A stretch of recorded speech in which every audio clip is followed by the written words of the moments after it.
Hello and welcome back to another day of learning about self-care. My name is Amanda and it's been a pleasure talking with you all this week. Now this is one of my favorite topics to talk about. I even have some props with me to explain it a little bit.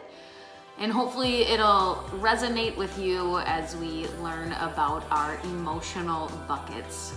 Now I'm sure I'm not the only one that can say that over the last 5 months has been very emotionally straining as our lives have all changed. Every single one of us, it has changed in some way, shape, or form. Now we talk about the emotional bucket because it is very important when it comes to self-care. And as we talked about, self-care is putting your own well-being first. And the way that I'm going to explain this to you is through a bucket and some water. Now I want you to think about yourself, your soul, your inside and the core of who you are as a bucket. Bucket, this is going to be ourself. This is you right here. So here I have a cup of water. And as we fill this, we're going to fill it with, positive things. We like to go for walks. We like to work out. We like to feed our body nutritious foods. We have a job. We have families. This is what's filling our cup of life, our cup of emotional bucket. But as you can see, there are strains there. It doesn't matter who you are in life, you're gonna have some things that stress you out. And maybe this is just gonna be our basic things that we have. If you have a home, you're gonna have a mortgage payment. You're gonna have things that come with that home of mowing a lawn, of cleaning. Those are just normal everyday stressors. Kids, there it is, it's still leaking. But as you can see, eventually it runs out. So what do? We gotta fill it up again. We gotta fill it up with all those good things so that our bodies are continuously nourished and moving forward.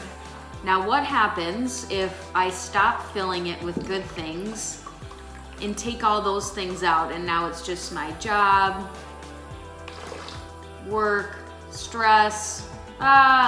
See that big dump? That was a big dump of stress, and now look, nothing is left. We cannot pour from an empty bucket.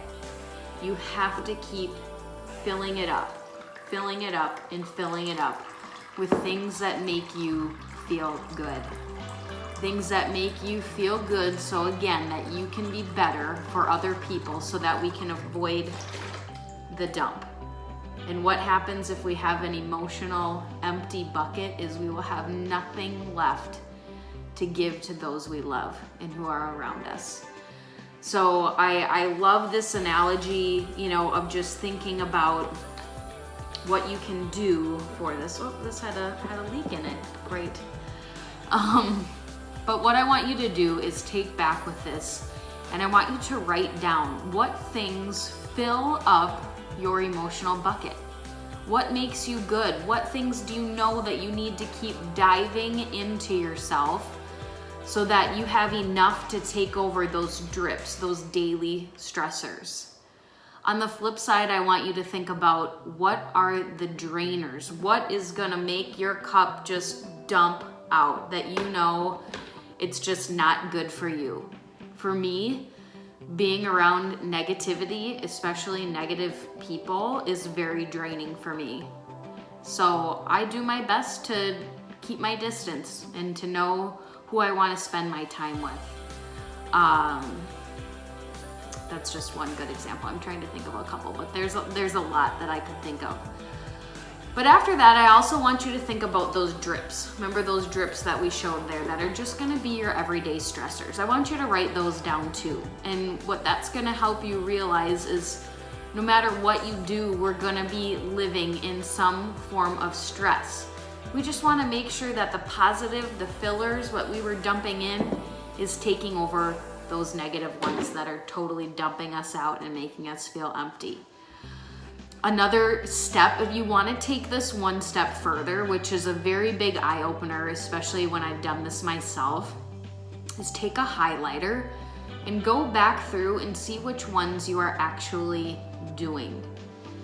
Now that was a big aha moment for me when I had all of these things on my list that made me feel good, and I know that were good for my body, my mind, and my soul. And then when I actually reflected and saw that I wasn't doing hardly any of those, I knew where I need to make a change. So I challenge you today to think about your emotional bucket. I hope that this helped. Again, this is one of my favorite exercises. I've done it with work, even just with my team. Tell me about what things at your job fill your emotional bucket, what things are just straining for you that you have a really hard time to do, and what are part of your duties that are yours, that are just gonna be kind of your everyday stressors that are part of your role that can't really change. It's a very good tool for managers to use with their teams. But also, I've done this with my spouse. We've sat down one-on-one where he did one, I did one, and talked about our emotional buckets at home. And it was really, really beneficial for the both of us. So I hope you enjoyed this today and learned even more about yourself and what it means to bring more self-care into your life. We'll talk to you soon.